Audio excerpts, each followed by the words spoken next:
El pasaje que nos toca hoy es Romanos capítulo 14, versículos 10 al 12. Pero antes de empezar a desarrollar lo que vamos a ver esta mañana, quisiera hacer algunas salvedades. Hoy en día muchas personas que se identifican como cristianos justifican muchos pecados, cuestiones morales o quizás cuestiones doctrinales, prácticas pecaminosas, sacando fuera de contexto pasajes como los que vamos a leer esta mañana y como los que hemos leído en el capítulo 14. Por ejemplo, en el versículo 4, si vamos al capítulo 14, versículo 4, dice, la palabra de Dios dice, ¿quién eres tú para juzgar al siervo de otro? Y en el versículo 10, que es el pasaje que nos toca, o es parte del pasaje que nos toca, dice, pero tú, ¿por qué juzgas a tu hermano? O tú, ¿por qué menosprecias a tu hermano? Fuera de contexto, tal como se ha hecho con frecuencia, así como se ha hecho con Mateo 7, capítulo 1, que dice, no juzguéis para que no seáis juzgados, que por cierto lo que hace es condenar el juicio hipócrita, son utilizados para apoyar el argumento de que los cristianos no están autorizados para juzgar en ningún caso. Pero sabemos que la Biblia no dice nada de esto. Entonces es necesario introducir primero la salvedad de que la iglesia local tiene una autoridad delegada de parte de Dios para juzgar el pecado. Un conocido comentarista dice, un tema principal del Nuevo Testamento es el poder que tiene el pecado para destruir la salud espiritual y moral de la iglesia, así como también la salud espiritual de cada uno de nosotros cuando cometemos pecados.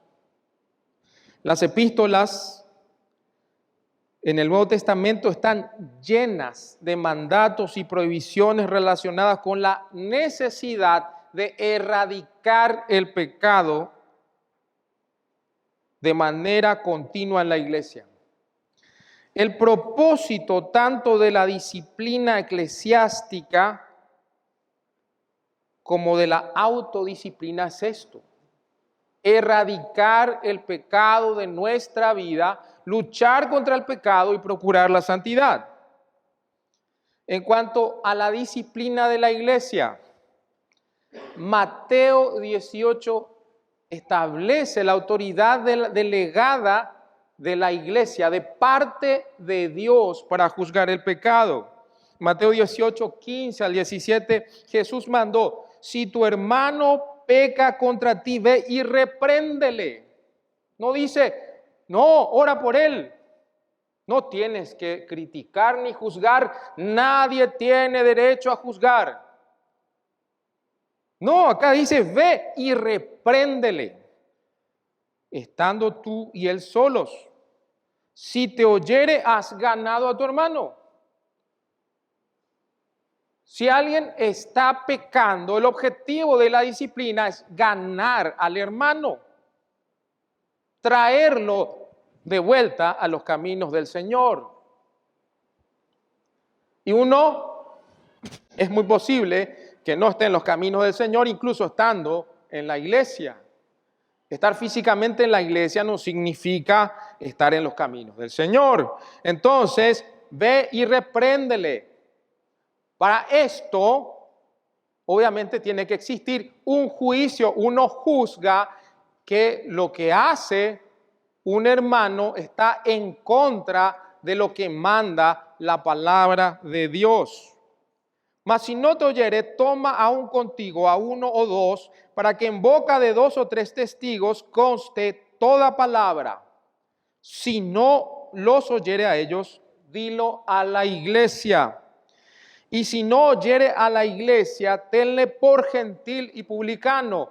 Está hablando de separar a la persona no arrepentida que no muestra frutos de arrepentimiento la Biblia autoriza a decir, bueno, esta persona no es creyente y se la aparta de la comunión con los hermanos. Tenlo por gentil y publicano, como un pecador. Y más adelante en ese pasaje dice, todo lo que atares en el cielo, en la tierra será atado en el cielo, y todo lo que es atado en el cielo será atado en la tierra. En este contexto está diciendo que todo lo que haga la iglesia respecto a la disciplina será aprobada en el cielo. Dios aprobará la disciplina porque Dios le ha otorgado, le ha delegado a la iglesia la capacidad de juzgar. En cuanto a la autodisciplina, podemos decir, tenemos los medios de gracia. Por ejemplo, la cena del Señor no solo nos ayuda a recordar el sacrificio de Jesús a favor nuestro, sino también es un tiempo para que cada cristiano, dice en 1 Corintios 11:28, se pruebe a sí mismo. Segunda de Corintios capítulo 7 dice, limpiémonos de toda contaminación de la carne y de espíritu, perfeccionando la santidad y el temor de Dios. Entonces, recordemos de qué se trata todo esto. Rememoremos lo que estamos viendo en el capítulo 14. El pecado abierto no es el único peligro para la salud y unidad espirituales en la iglesia. Aunque no sean pecados en sí mismas, ciertas actitudes y conductas pueden destruir el compañerismo dentro de la iglesia y la rendición de frutos espirituales. Si no estamos en comunión, si estamos en contienda, si estamos en celos, en envidia, si estamos enfrentados unos a otros, nadie puede ejercer sus dones para edificar al otro. Esto puede entorpecer la obra, el testimonio y la unidad de esta iglesia, así como lo ha hecho en incontables congregaciones cristianas a lo largo de la historia. Estos problemas son ocasionados por diferencias entre los cristianos sobre cuestiones que no son mandadas ni prohibidas en las Escrituras, como bien enseñó Alcides en los sermones anteriores. No tienen nada que ver con cuestiones explícitas que la Biblia manda o prohíbe. Son cuestiones de preferencia personal y tradición histórica que al imponerse a otros de manera inevitable generan confusión y abuso de conciencia, peleas y falta de armonía. Le podríamos llamar a estas cosas que mellan, que afectan la unidad de la iglesia, cuestiones de opinión, cuestiones no esenciales o indiferentes. Y cuando hablamos de cuestiones indiferentes, estamos hablando de cuestiones cuya importancia no está en practicar o abstenerse, sino en la forma en que afecta nuestras relaciones en la iglesia. Entonces, recordando cuáles son estas cosas, cuáles son los problemas que tenía posiblemente la iglesia en Roma, que estaba compuesta mayoritariamente por creyentes gentiles y de manera minoritaria por creyentes judíos. Algunos se abstenían de alimentos, otros sencillamente no comían carne, solamente comían legumbres, otros no tomaban vino, otros sí, otros guardaban días festivos, otros no.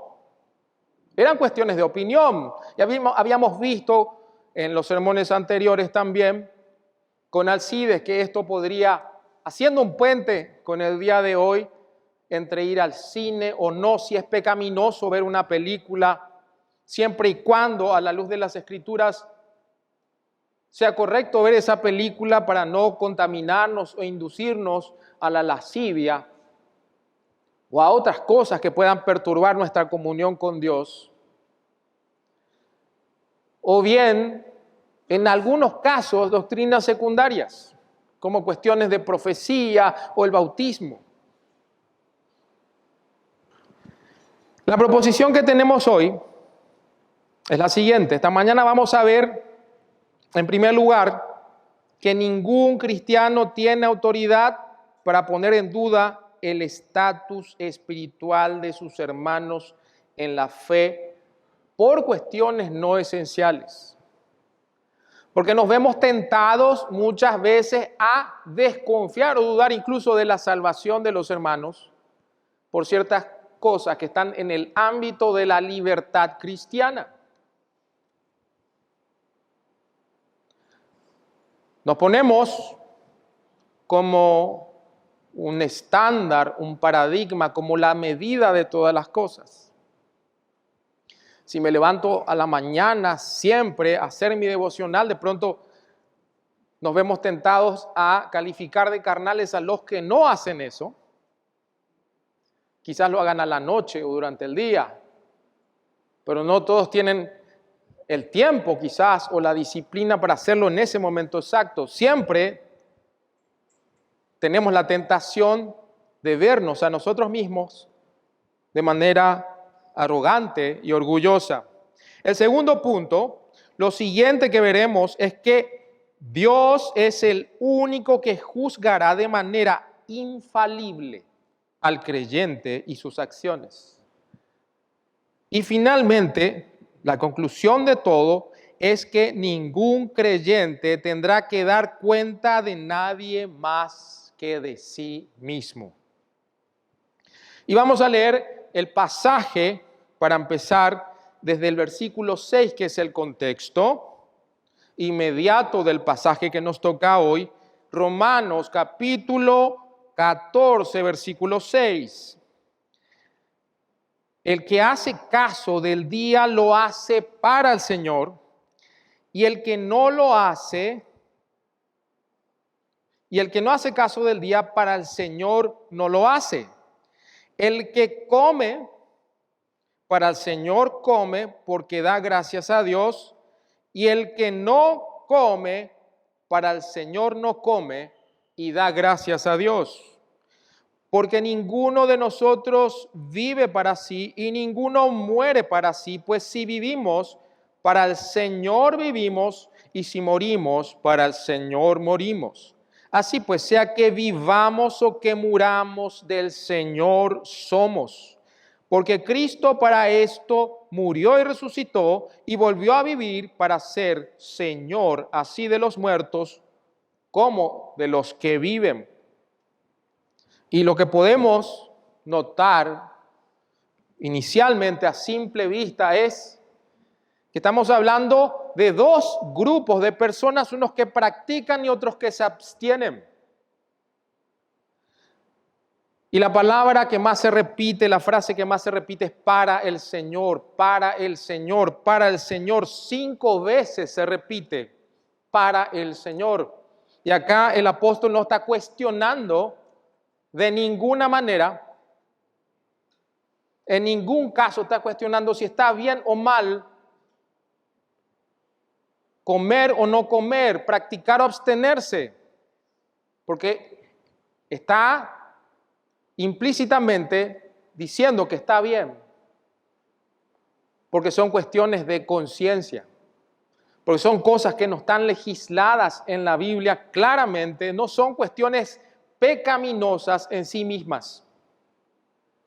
Pero en cuestiones de opinión, algunos piensan que es más meritorio, es más solemne o es más piadoso abstenerse de esas cosas, pero no podemos decir, tal como el apóstol, de que está mal, de que es un pecado. Entonces los versículos 6 al 9 establecen que tanto los que practican alguna cosa como los que se abstienen lo hacen para el Señor y son del Señor, porque dice, pues si vivimos para el Señor vivimos, y si morimos para el Señor morimos. Así pues, sea que vivamos o que muramos, del Señor somos. No está poniendo en duda la salvación de ninguno de los dos grupos de gente. Del Señor somos. Porque Cristo para esto murió. ¿Para qué? Para ser Señor de estos dos grupos de gente. Y volvió a vivir para ser Señor, dice, así de los muertos como de los que viven. Entonces los versículos 10 al 12 son una deducción, una conclusión extraída de lo que acabamos de leer, que está en el contexto del señorío de Cristo. Los dos grupos de personas son creyentes, son del Señor. Cristo murió por ellos para ser Señor de ellos. Entonces, habiendo señalado todo lo anterior, dice, pero tú, ¿por qué juzgas a tu hermano? O tú también, ¿por qué menosprecias a tu hermano? Porque todos compareceremos ante el tribunal de Cristo, porque escrito está, vivo yo, dice el Señor, que ante mí se doblará toda rodilla y toda lengua confesará a Dios, de manera que cada uno de nosotros dará a Dios cuenta de sí. Y acá está identificando a dos grupos de personas. Nótese que utiliza en el versículo 10 la palabra juzgar y la palabra menospreciar. Y esto es un repaso de lo que ya se ha desarrollado en los sermones anteriores. Si vemos en el versículo 1, dice, del capítulo 14, dice, recibid al débil en la fe, pero no para contender sobre opiniones. ¿Quiénes son los débiles en la fe? Versículo 2, porque uno cree que se ha de comer de todo. Otro que es débil come legumbres. El que se abstiene considera que es el débil en la fe el que se abstiene, porque por motivos de conciencia, su conciencia o su mente no está completamente informada acerca de las cosas de Dios. Entonces, mayormente los teólogos consideran que eran los judíos que todavía no podían despegarse, desprenderse de las tradiciones dietarias, de las leyes dietarias y también de guardar ciertos días o ciertos festejos que estaban en el calendario judío que Dios mismo ordenó. Pero ahora, teniendo en cuenta que tienen libertad en Cristo, no saben qué hacer, entonces por motivos de conciencia creen que siguen o necesitan seguir practicando o abstenerse o absteniéndose de ciertos alimentos. Entonces sigue, el que come no menosprecie al que no come. ¿Quién es el que come? El fuerte. No menosprecie. Versículo 3. Y el que no come, no juzgue al que no come. El que no come, el débil, en la fe no juzgue. No juzgue. Entonces, aquí en el versículo 10, le está hablando a un hombre representativo, le dice, o tú. De manera figurativa utiliza una estrategia de lenguaje, hablándole a una persona hipotética que representa a un grupo de gente. No juzgues. Al débil le dice, no juzgues a tu hermano. No juzgues. Y la palabra juzgar tiene la connotación de rechazo, de condenar, de poner en duda incluso que la persona es salva por no abstenerse de ciertas cosas. Y luego dice, no menosprecies a tu hermano. Se está refiriendo al grupo de los que tienen libertad, de que saben que tienen la conciencia más informada por la palabra de Dios, que Dios le permite comer de todo, que tiene una mayor madurez respecto a esos asuntos, pero dice, no menosprecies. Entonces estamos hablando de dos grupos en el versículo 10, los débiles que juzgan y condenan. Y los primeros 4 versículos del capítulo 14 se concentra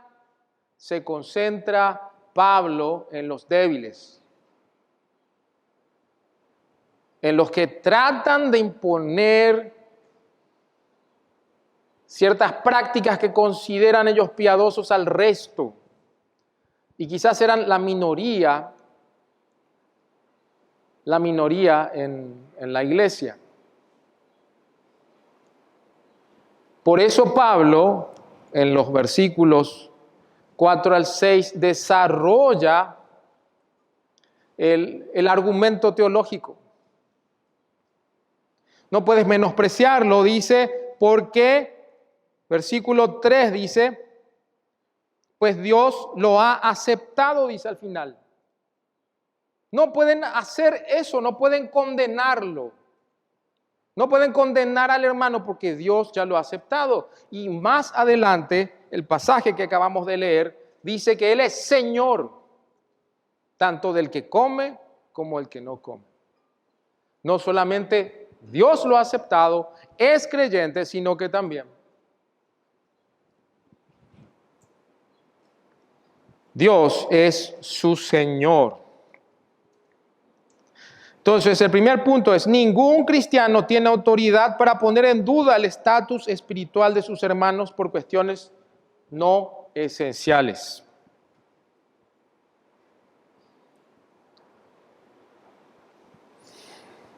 Entonces, en primer lugar, podríamos decir que no deberíamos juzgar. Dice, ¿por qué juzgas a tu hermano? ¿Por qué menosprecias a tu hermano? Está diciendo en realidad, no debes hacerlo. No debes juzgar a tu hermano, no debes menospreciar a tu hermano, porque ambos tipos de hermanos, ambos grupos son creyentes. Él, habiendo muerto y resucitado, no solo es Señor sobre la vida y la muerte, sino que también es Señor sobre su pueblo. Y esto ha llegado a ser como resultado del ministerio de Cristo, de su muerte y resurrección. Esto no significa que Cristo no haya sido Señor, entre paréntesis, antes de la encarnación. Siempre fue Señor. Sino que es Señor en el sentido de que tenemos una relación con Él que tiene implícitos beneficios espirituales para nosotros de que Él sea nuestro Señor, de que Él nos dé por la salvación la capacidad de obedecerle. En ese sentido, el Dios encarnado establece una relación íntima con los creyentes y es su Señor, en un sentido íntimo y especial. A diferencia del resto, Jesús es el Señor de todo.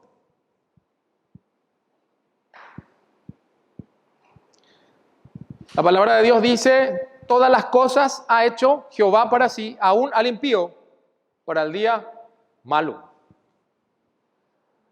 Dios es Señor de todo, pero es nuestro Señor en un sentido especial. En segundo lugar, no debemos juzgar ni menospreciar el carácter de otros creyentes en asuntos no esenciales porque somos hermanos. Recién en el versículo 10 utiliza la palabra hermanos. Al principio dice, recibid al débil en la fe. Identifica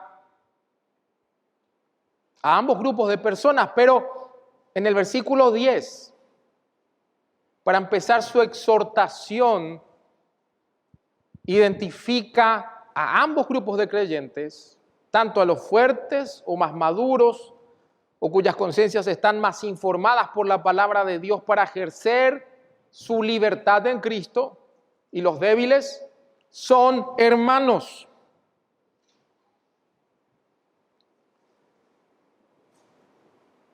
El apóstol hasta este momento no usó, respecto a los miembros de la iglesia, esa palabra. Entonces, este es un argumento. ¿Por qué no debemos hacer eso? ¿Por qué no debemos menospreciar porque somos hermanos? Y esto lo explica en Hebreos capítulo 2, versículo 10, de una manera preciosa.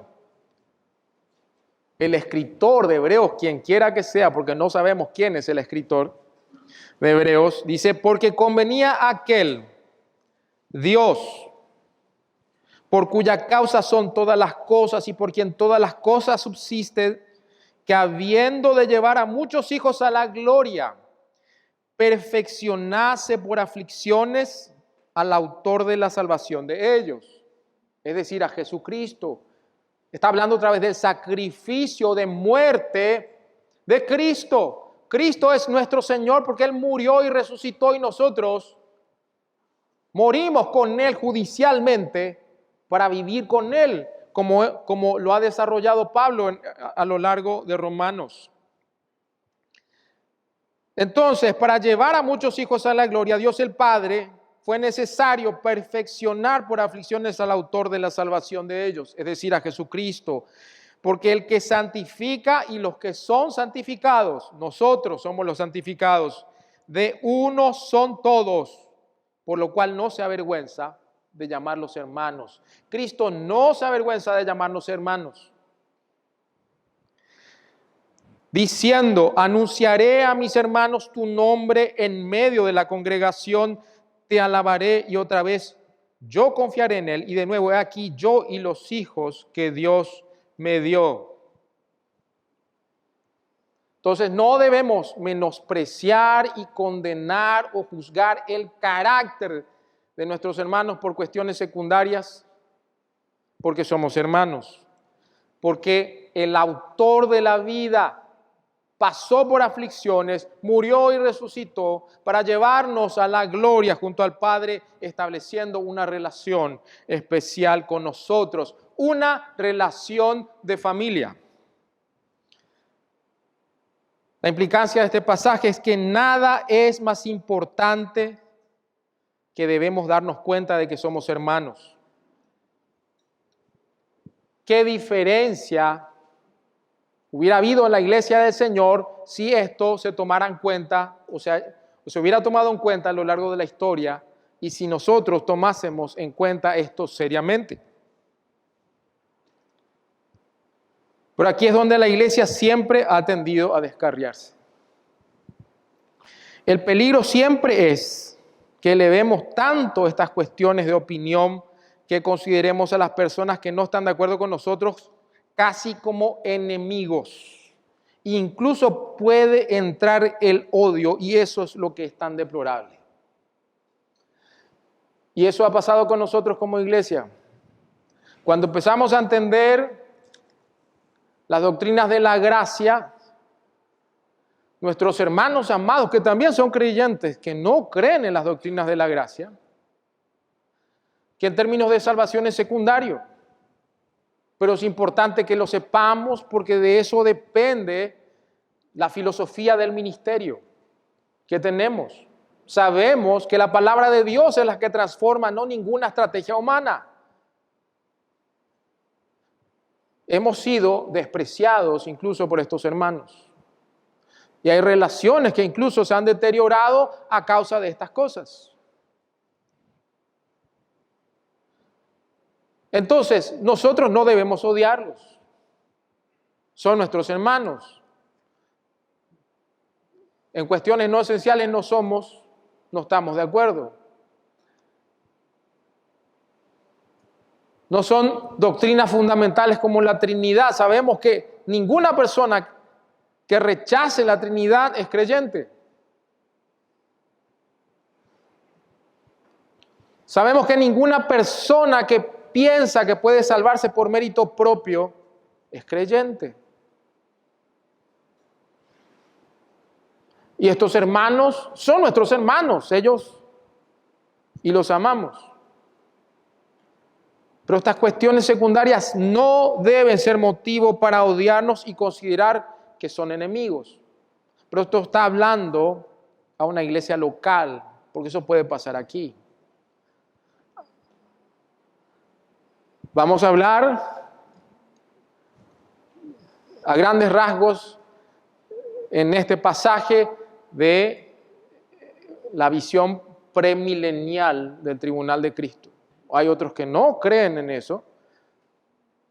Hay otros hermanos que quizás abrazaron el amilenialismo y los amamos. No tiene que ser motivo para odiarnos o generar facciones rivales. En cuestiones secundarias no debemos pelearnos.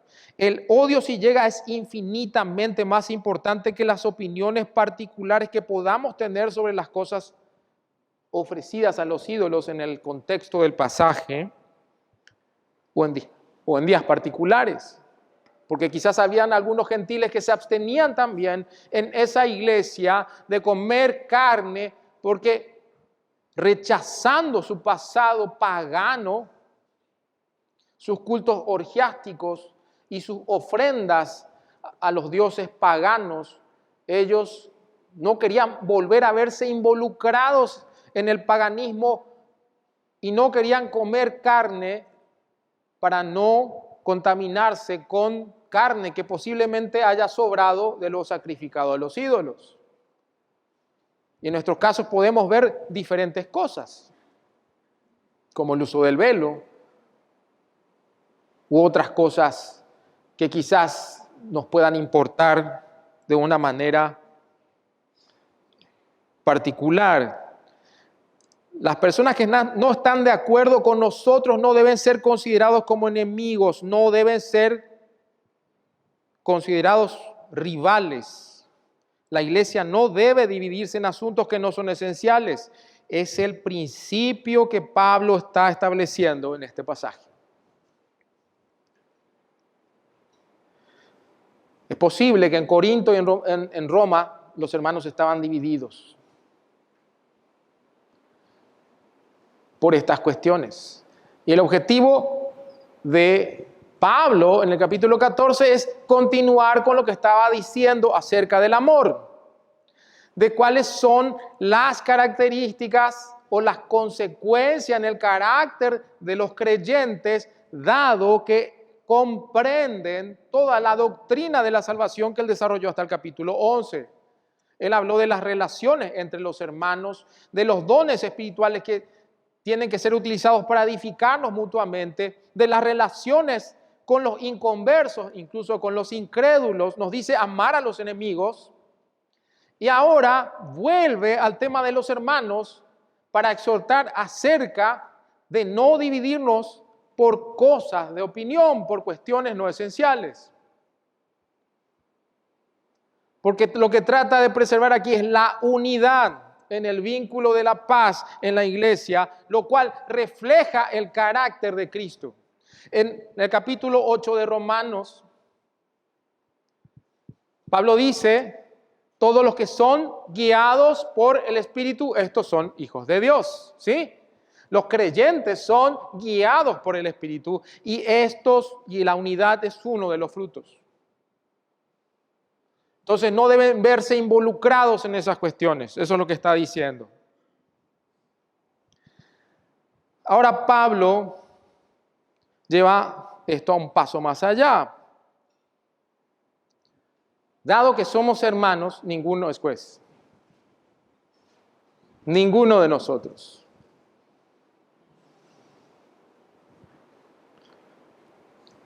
Vamos al versículo 4. Poco más atrás, Romanos 14. ¿Quién eres tú para juzgar al criado de otro? Para su propio amo está en pie. Y en pie se mantendrá porque poderoso es el Señor para sostenerlo en pie. ¿Quién eres tú? Eso es lo que dice. Sin darse cuenta, los creyentes débiles se estaban enseñoreando de las conciencias de los demás como si ellos fueran dioses o jueces.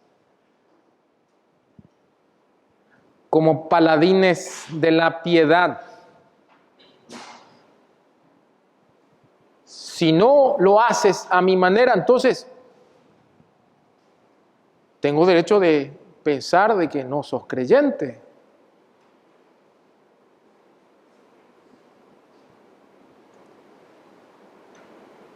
¿Cómo es posible que te hayas ido al cine? Eso es pecaminoso.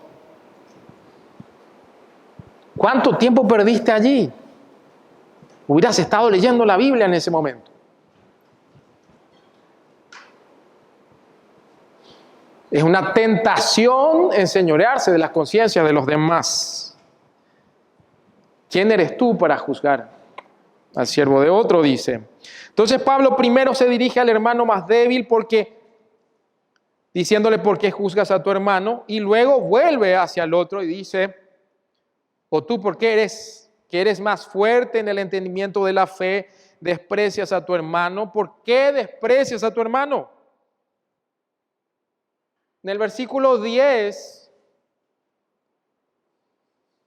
está diciendo que ambos son culpables. Tanto los que hacen ejercicio de su libertad cristiana sin importar serle de tropiezo a los demás, como los que tratan de enseñorearse del resto y ordenarles cómo tienen que pararse o sentarse, por decirlo de alguna manera.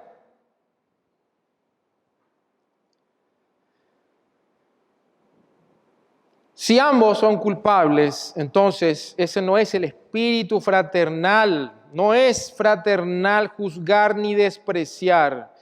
Lo que es característico de la verdadera fraternidad es el amor mutuo, la preocupación mutua, el deseo de ayudarnos mutuamente, corregirnos unos a otros. Ese es el espíritu que debemos tener para abordar estos problemas de diferencias de opinión. Ayudarnos mutuamente, ganarnos, convencernos quizás, con argumentos bíblicos.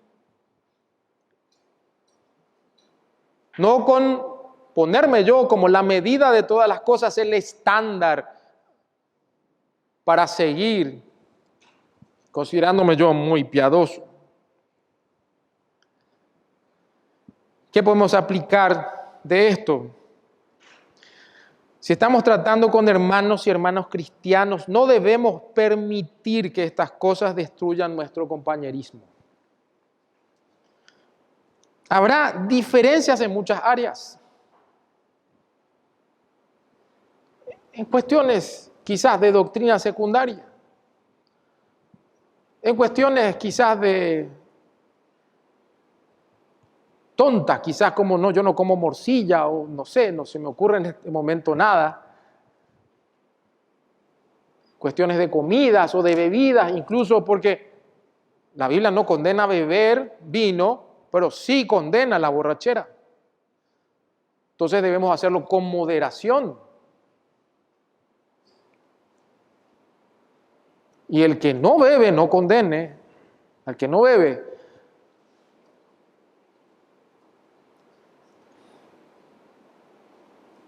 Al que fuma, dicen aquí.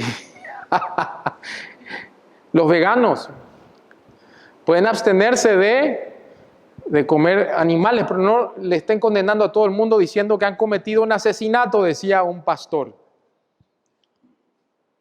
No digan, ustedes son crueles, se van a ir al infierno por comer animales. Eso está mal. No nos está permitido decir esas cosas. Entonces nosotros no tenemos somos hermanos, no debemos tratar de probar que tenemos razón y que el otro está equivocado. Debemos esforzarnos a ayudar y comprender y con el fin de llegar a una conclusión en común. El segundo punto es más largo. Espero terminarlo en 10 o 15 minutos. Y el segundo punto es: Dios es el único que juzgará de manera infalible al creyente y sus acciones.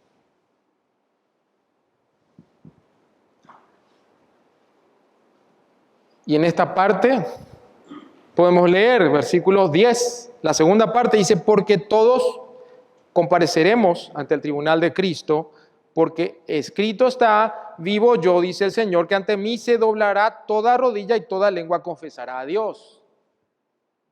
Esta porción tiene implicaciones maravillosas. Entonces, el segundo punto principal es que vamos a ser juzgados, vamos a comparecer ante el tribunal de Cristo. Pablo está tomando la situación concreta en la iglesia de Roma y está mostrando cómo todo lo que hace el cristiano siempre está basado en principios.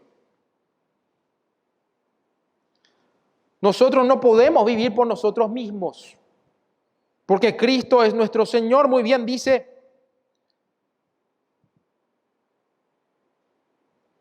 que Cristo como Señor también es nuestro juez. No solamente es nuestro Señor, sino también nuestro juez. Pero ¿qué pasa? La Biblia dice que Dios el Padre es el juez. De hecho, que hay versiones de este pasaje que traducen porque todos compareceremos ante el tribunal de Dios. Y acá dice porque todos compareceremos ante el tribunal de Cristo. ¿Tiene esto alguna importancia? No. Pero para la alta crítica sí. No quiero entrar en esas cosas, quizás no soy el más calificado para hablar de la alta crítica, que son los teólogos, que nace de la teología liberal en el siglo XIX con los teólogos alemanes, empieza un resurgimiento de lo que ellos consideran un estudio científico de la Biblia que trata de despojarla a la Biblia de todos sus elementos sobrenaturales. Son escépticos. Entonces dicen, mire, acá hay diferencias. Esto tiene implicaciones muy importantes. Absolutamente no. ¿Por qué? No es un asunto vital. Sabemos que en el Antiguo Testamento el énfasis es que Dios es el juez, Dios el Padre.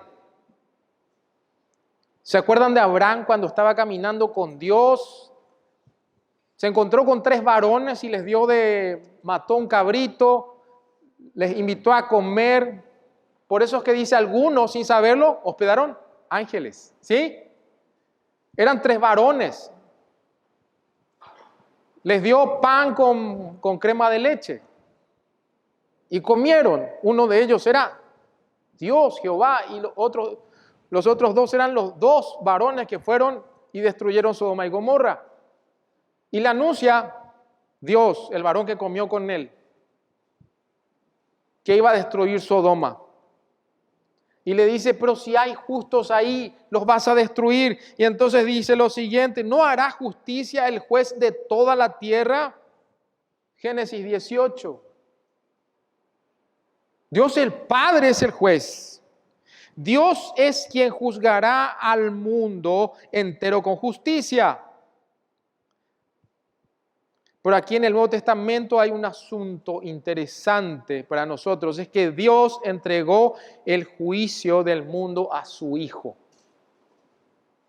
Dios entonces juzgará al mundo a través del Hijo. Nuestro Señor mismo enseñó, Juan 5, 20 al 22. El mismo Cristo dijo, porque el Padre ama al Hijo y le muestra todas las cosas que Él mismo hace y mayores obras que éstas le mostrará para que os maravilléis. Porque como el Padre levanta de los muertos y les da vida, así también el Hijo da vida a quien quiere. Y subrayen eso. Un argumento para las doctrinas de la gracia. Cristo le da vida a quien Él quiere. Él es soberano en la salvación. Y en el versículo 22 es lo que estamos tratando aquí. Dios el Padre le ha dado al Hijo la autoridad para juzgar. 22 dice, porque el Padre a nadie juzga, sino todo el juicio le ha dado al Hijo.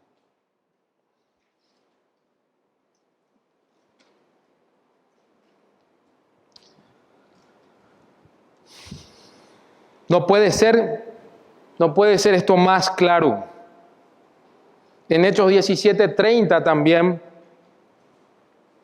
cuando Pablo predicó a Atenas, dice, y los tiempos de esta ignorancia Dios pasó por alto, pero ahora manda a todos los hombres en todo lugar que se arrepientan porque ha señalado un día en el cual juzgará al mundo con justicia. ¿Quién? Dios juzgará al mundo con justicia por aquel varón que Él ha ordenado, Cristo, de lo cual ha dado seguridad a todos los hombres de haberle resucitado de entre los muertos.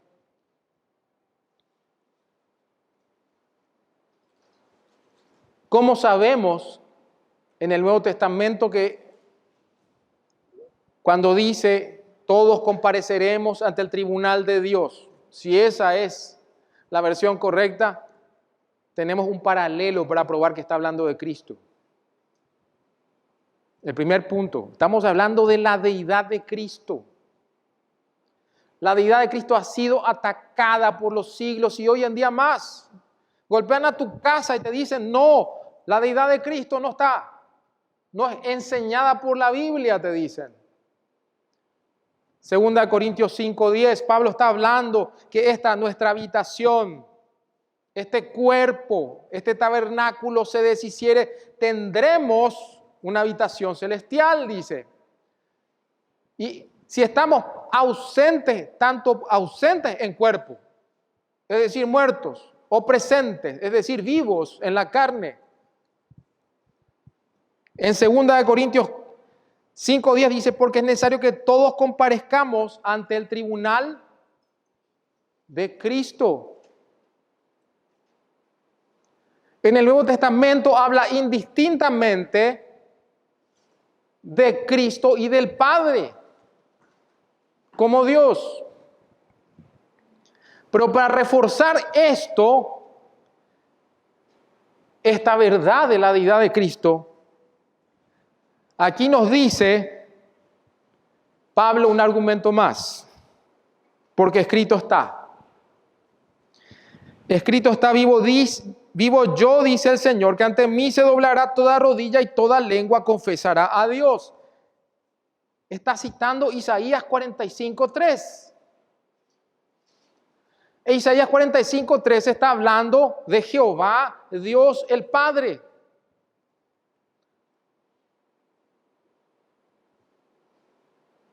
Vamos a leer Isaías 45:3. Entonces no debemos juzgar a nuestros hermanos por cuestiones no esenciales porque vamos a ser juzgados por Dios y Dios le entregó a Cristo la autoridad de juzgar y Cristo es Dios. Y en el capítulo 45 el profeta Isaías está hablando de Ciro. En el 700, ¿cuándo aparece Ciro? En el 536 aparece en la Biblia. ¿Son cuántos? Casi 200 años antes de que exista Ciro, Isaías estaba hablando de Ciro porque Dios le habló que vendría un Ciro que iba a restaurar a Israel. Iba a restaurar a Israel. Habló tanto de la caída de Israel como la restauración a través de Ciro. Dice, yo lo desperté en justicia y enderezaré todos sus caminos. Versículo 13, él edificará mi ciudad y soltará a mis cautivos, no por precio ni por dones, dice Jehová de los ejércitos. Y en el versículo 18 dice, porque así dijo Jehová, que creó los cielos, Él es Dios, el que formó la tierra, que la hizo y la compuso, no la creó en vano para que fuese habitada, la creó. Yo soy Jehová y no hay otro. No hablé en secreto en un lugar oscuro de la tierra, no dije a la descendencia de Jacob en vano me buscáis. Yo soy Jehová, que hablo justicia, que anuncio rectitud. Y en el versículo 23 dice, por mí mismo hice juramento, de mi boca salió palabra de justicia y no será revocada, que a mí se doblará toda rodilla y jurará toda lengua. Está hablando Jehová, Dios el Padre, y acá está diciendo, no debemos juzgar a nuestros hermanos por cuestiones no esenciales, porque nosotros no somos jueces, porque Cristo es juez. Dios el Padre le ha dado toda autoridad para juzgar y Él mismo, Cristo es Dios. Todos los pasajes en el Antiguo Testamento que hablan de Jehová también se aplican al Hijo. Cristo es Dios. Y acá tenemos a los críticos. Pero aquí Pablo no está traduciendo de manera exacta lo que dice Isaías 45:23. Hay ciertas diferencias. Entonces dicen los teólogos liberales, incrédulos, que tratan de desacreditar la Biblia, dice, entonces no tenemos que decir que la palabra, que es la palabra de Dios infalible. No significa esto que la Biblia es la palabra de Dios, sino que Pablo está utilizando, haciendo una traducción propia que se aplica a una situación con la que está lidiando, pero no es así. ¿Por qué? Porque el mismo Dios, a través de su Espíritu Santo, que inspiró a Isaías, también inspiró a Pablo. Y Pablo le está dando a las mismas palabras que utilizó el Espíritu Santo a través de Isaías un matiz que quiere enfatizar, que Jesucristo es Dios y tiene todo el derecho de juzgar.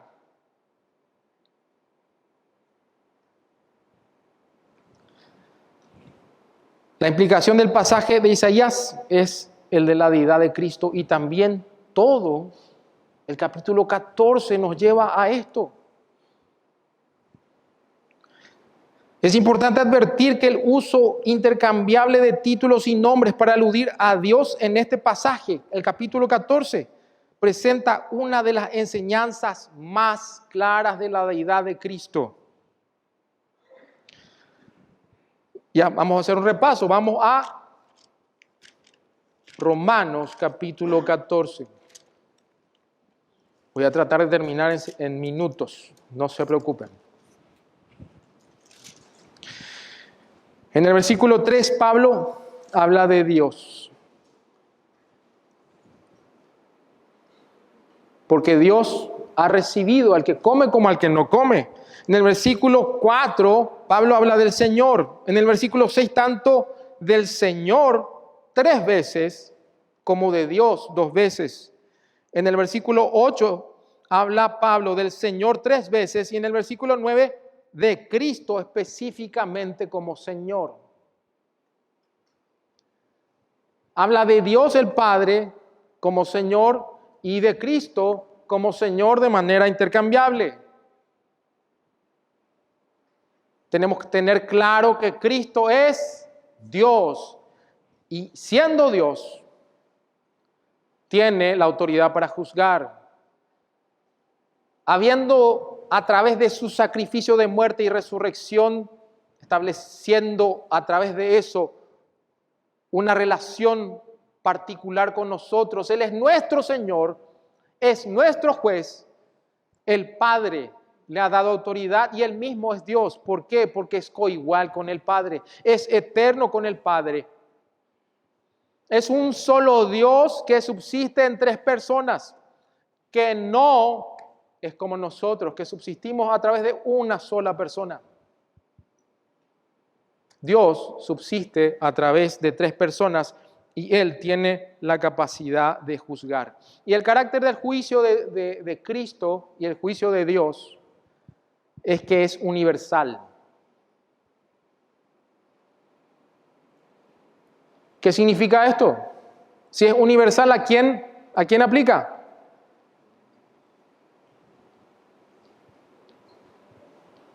A creyentes, a incrédulos. El juicio de Dios es universal, significa a todos. Todos seremos juzgados por Dios, pero no de la misma forma. En este pasaje está hablando de una manera específica. ¿Por qué digo que es universal? Juan 5:28. Juan 5:28, si pueden buscar Juan 5:28, vamos a leer qué es lo que dice. Juan 5:28. Y leo. No os maravilléis de esto, porque viene la hora en que todos los que están en los sepulcros oirán su voz y saldrán los que hicieron lo bueno, los creyentes, a resurrección de vida. Y los que hicieron lo malo, a resurrección de condenación. Entonces Él será juez de vivos y de muertos, el juez de todo el mundo, tal como Pablo les dijo a los atenienses. Y este es un juicio particular a los creyentes. Pero no es un juicio como el que nosotros estamos pensando quizás. No es un juicio de condenación. Romanos 8:1 dice, ahora pues ninguna condenación hay para los que están en Cristo Jesús. En Juan 5:24 dice, de cierto os digo, que el que oye mi palabra y cree al que me envió, tiene vida eterna y no vendrá a condenación, sino que ha pasado de muerte a vida. Pero Pablo se incluye acá, todos nosotros, dice, compareceremos ante el tribunal de Cristo.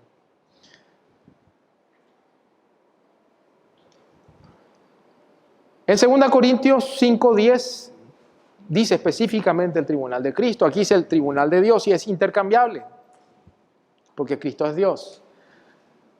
Pero vamos a analizar la palabra tribunal.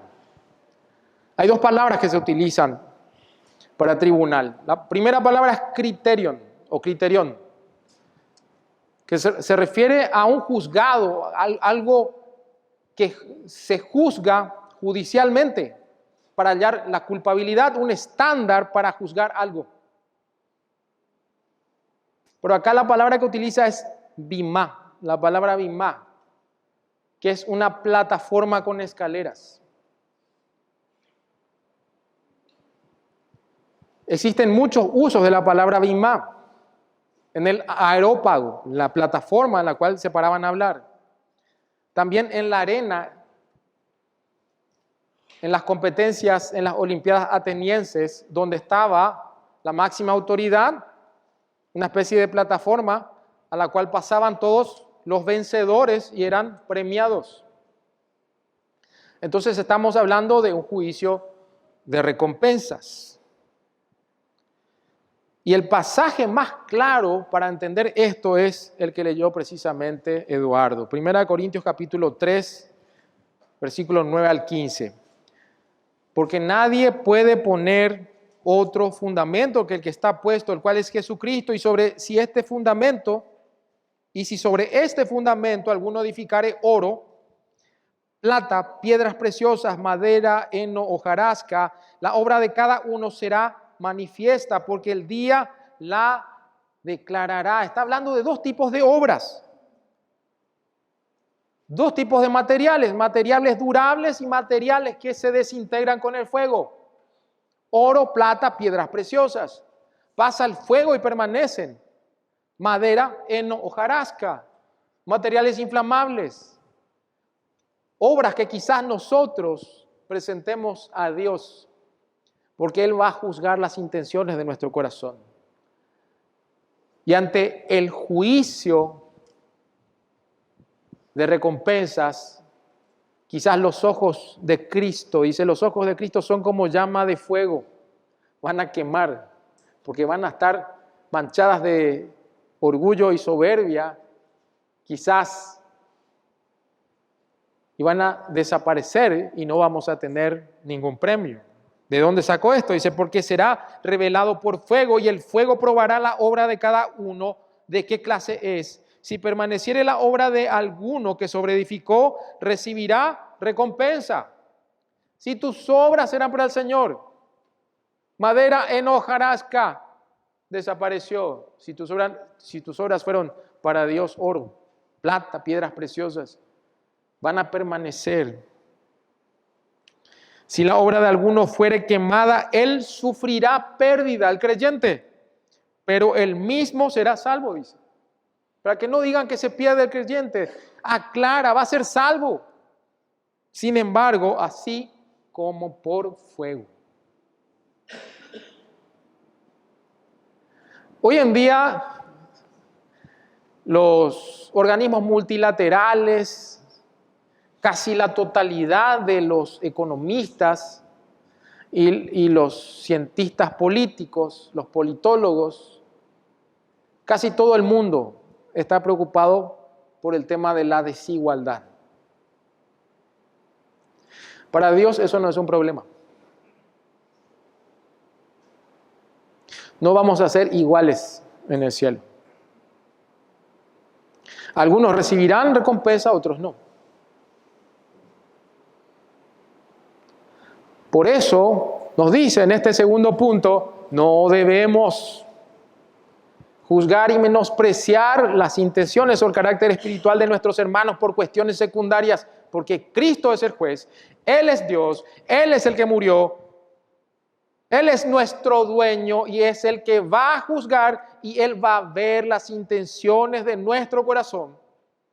Porque lo único que podemos nosotros ver son manifestaciones externas. Podemos decir u opinar cuán piadosa es una persona que se abstiene de tantas cosas, pero no sabemos, solamente Dios sabe.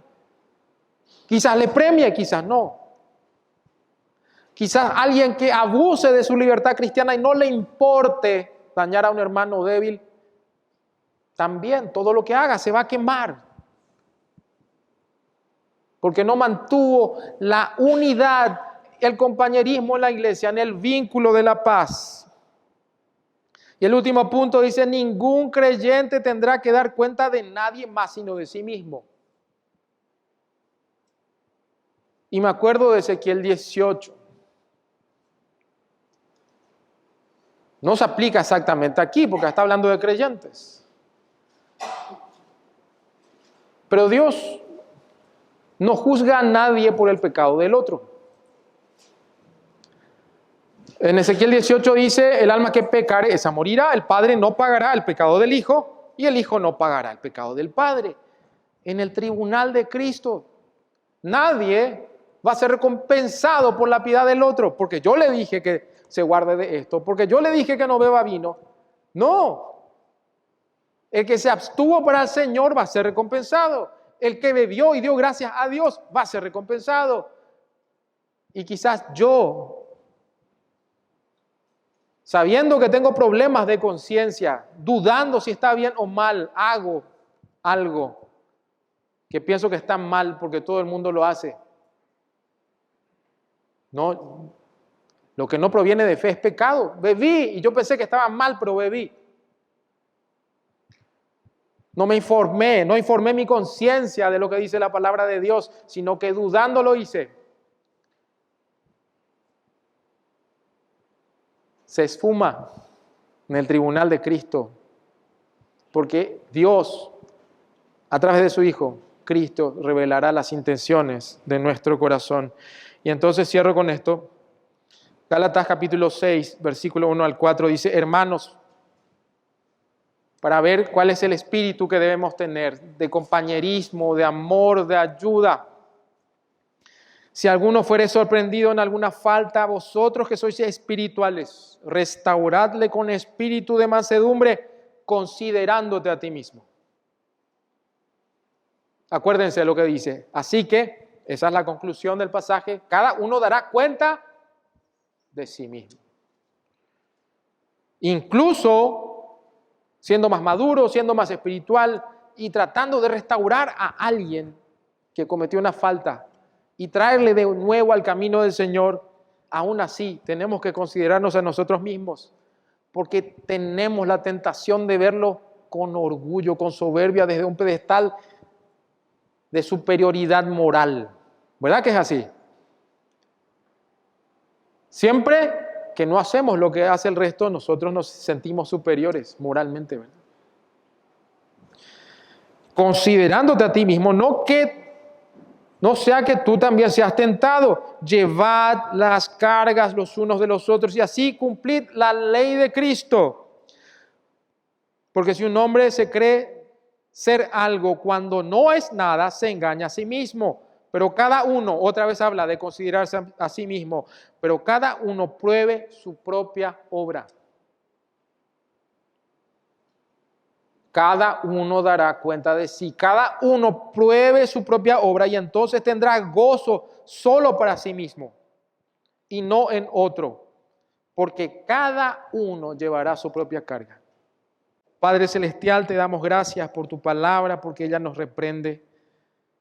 Ella, Señor, revela las intenciones de nuestro corazón. Si nosotros vemos al interior nuestro, podemos darnos cuenta a la luz de tu palabra, Señor, si estamos en falta o no. Incluso a veces ni siquiera nos damos cuenta, pero tu palabra, Señor, nos da la luz para entender cuál debe ser la actitud que tenemos que tener hacia los demás hermanos. Sabemos, Señor, que no debemos considerarnos más de lo que somos, Señor. Como dice tu palabra, ninguno tenga más alto concepto de sí que el que debe tener, sino que piense de sí con cordura, considerando cada uno a los demás como superiores a él mismo. Ayúdenos, Señor, a ser humildes, a ser sencillos, Señor, a procurar la unidad y el compañerismo, la unidad en el vínculo de la paz, como dice tu palabra. Bendícenos, Señor, como iglesia, para que podamos andar en tus caminos, Señor, y protegernos, Señor, de nosotros mismos, de nuestro malvado corazón que tú has redimido, pero todavía, Señor, tenemos un remanente de pecado con el cual luchamos, gracias a la obra de tu Espíritu Santo. En Cristo Jesús, amén.